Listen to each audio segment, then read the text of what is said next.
जिस जिस कातिल ने उसके निर्दोष लोगों को हजारों हजार के तादाद में उनके निर्दोषों को खून बहाया, उनकी मां बहन की इज्जत लूटने का काम किया, नीतीश कुमार सेकुलर चेहरा दिखाने का काम करते। एजेंडा तो वो सब इंप्लीमेंट कर रहे हैं भाजपा आरएसएस का।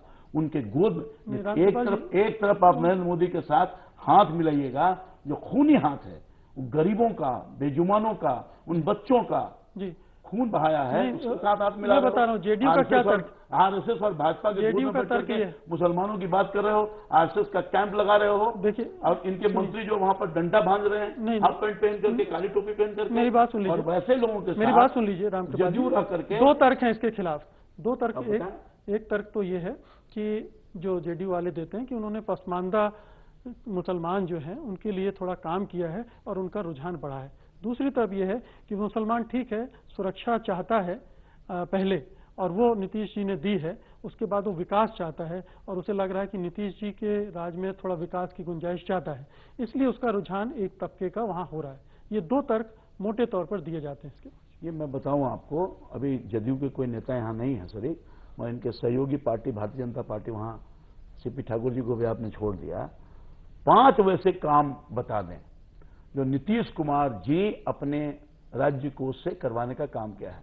काम हमारा, नाम तुम्हारा, केंद्र सरकार का पैसा, और बोर्ड अपना लगा दिया तो काम कर दिया, वो भी ईमानदारी के साथ काम नहीं किया है।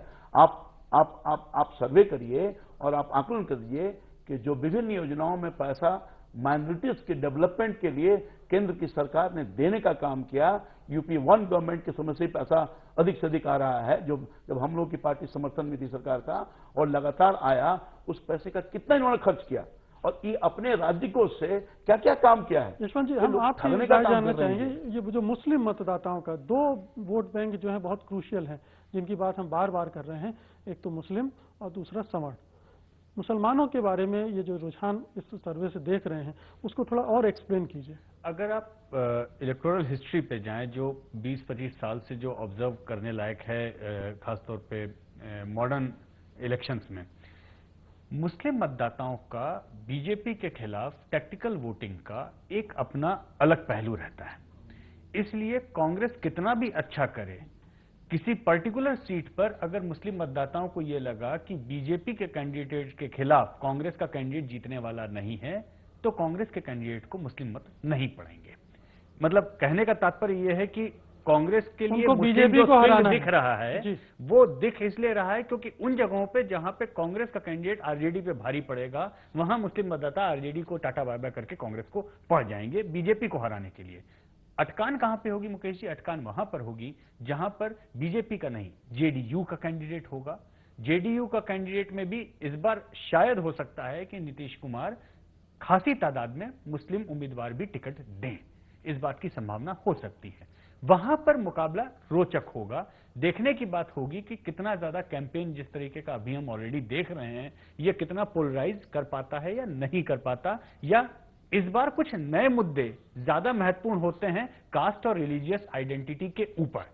इस लिहाज से यह चुनाव बड़ा मील का पत्थर साबित होगा। अगर ट्रेंड्स कुछ उलट पुलट कॉन्स्टिट्यूंसी लेवल पे होते हैं तो हो सकता है कि उससे एक नई इबारत लिखी जाए जिसमें मुद्दों के लिहाज से, मुद्दों की राजनीति के ऊपर, कास्ट और रिलीजन की आइडेंटिटी के ऊपर मुद्दे चढ़ पाते हैं या नहीं चढ़ पाते, दोनों ही तरीकों से यह चुनाव बहुत ज्यादा शोध का विषय होने वाला है। जी मणिकांत जी, ये सवर्ण वोटों के बारे में मैं आपसे जानना चाहूंगा। सवर्ण मतदाता का जो रुझान दिख रहा है वो बीजेपी से तो खिसक रहे हैं, कांग्रेस की तरफ भी जा रहे हैं, और थोड़ी सी हैरत होती है कि आरजेडी की तरफ भी जा रहे हैं।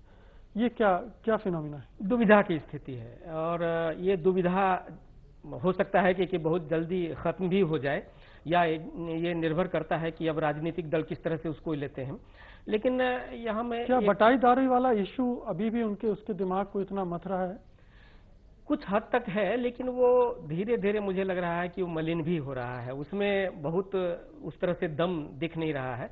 चुनाव आते आते जाहिर तौर पर वो कुछ जातीय समीकरण की बातें होती हैं, और सबसे बड़ी बात तो ये हो रही है कि अब जो ये गठबंधन, जिस तरह से उम्मीदवारों का चयन हो रहा है, जो चयन होगा जितना बढ़ा है लोगों में कि हम उम्मीदवार बने, इससे जो समस्याएं पैदा हो रही हैं सभी दलों के साथ, ये भी एक बड़ी समस्या बनने वाली है इस चुनाव में।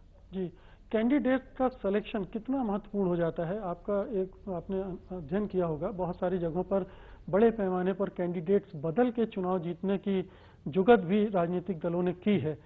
कितना महत्वपूर्ण आज की तारीख में अगर हम ये तस्वीर देख रहे हैं, कैंडिडेट के सिलेक्शन से कितनी बदल सकती है? देखिए, कैंडिडेट जो सिटिंग है, मतलब जो सिटिंग एमएलएज हैं, उनको बदलने से जो इम्पैक्ट रहता है, वो इम्पैक्ट फिलहाल इस चुनाव में मुझे लगता है कि वो उतना नहीं होगा, क्योंकि डिलिमिटेशन के कारण कॉन्स्टिट्यूंसीज का स्वरूप बदल रहा है और नए इलेक्ट्रेट आ रहे हैं, तो पुराने सिटिंग एमएलए के अगेंस्ट इनकम्बेंसी का लेवल उतना होगा कि नहीं होगा, ये देखने की बात है।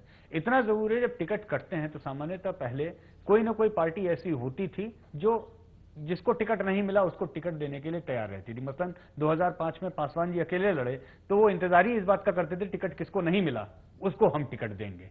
इस बार कांग्रेस उस भूमिका में होने वाली है। कांग्रेस 243 अगर लड़ाएगी तो स्वाभाविक सी बात है, जिस पार्टी से जो भी कद्दावर नेता काटा जाएगा उसके लिए कांग्रेस खुले हाथ से उनके लिए टिकट देने के लिए तैयार रहेगी और कांग्रेस अपस्विंग पर है, इसलिए और भी ज्यादा इंटरेस्टिंग फाइट होने वाली है। लेकिन एक बात तय है कि इस चुनाव में से सवर्ण मतदाताओं के लिए भी ठाकुर साहब ने कहा कि एक ऊहापोह की स्थिति है। ऊहापोह की स्थिति तभी तक होती है जब तक आइडेंटिटी क्राइसिस नहीं होती। जैसे ही आप बहुत पोलराइज्ड माहौल में, कैंपेन के माहौल में घुसते हैं तो कई बार मन मार के भी लोग अपनी आइडेंटिटी क्राइसिस को पकड़ने के लिए किसी एक तरफ वोट देना शुरू कर देते हैं। इसलिए बिहार के चुनाव में दरअसल जब तक एक एक सीट के ऊपर मुकेश जी कैंडिडेट डिक्लेयर नहीं हो जाते, ये कहानी, ये फिल्म अभी खत्म नहीं होगी। ये काउंटिंग वाले दिन अंतिम सीट की काउंटिंग के अंतिम रिजल्ट तक आने तक चलती रहेगी। तो आज का सर्वे हमारा एक ट्रेलर भर है, इसे आप फिल्म ना समझ लें और बस इसे एक इशारा समझें कि आने वाली फिल्म कैसी हो सकती है, उसके कलाकार कैसे हैं, उनको कितना अभिनय आता है और किस तरह का मनोरंजन उस फिल्म में हो सकता है, किस तरह का संदेश उस फिल्म में हो सकता है। उस फिल्म को भी हम तैयार करने में जुटे हुए हैं। हम दूसरा सर्वे लेकर आएंगे जब कैंडिडेट का सिलेक्शन विभिन्न पार्टियां कर लेंगी और उन कैंडिडेट्स के आधार पर मतदाताओं की राय क्या बन रही है वो भी हम आपको बताएंगे। लेकिन आज महासर्वे में इतना ही। उम्मीद है कि एक मोटी तस्वीर हम आपके दिमाग में खींचने में सफल रहे होंगे। बहुत बहुत शुक्रिया आप सभी मेहमानों का, धन्यवाद। और धन्यवाद आप सभी दर्शकों का भी। अब हमें इजाजत दीजिए, नमस्कार।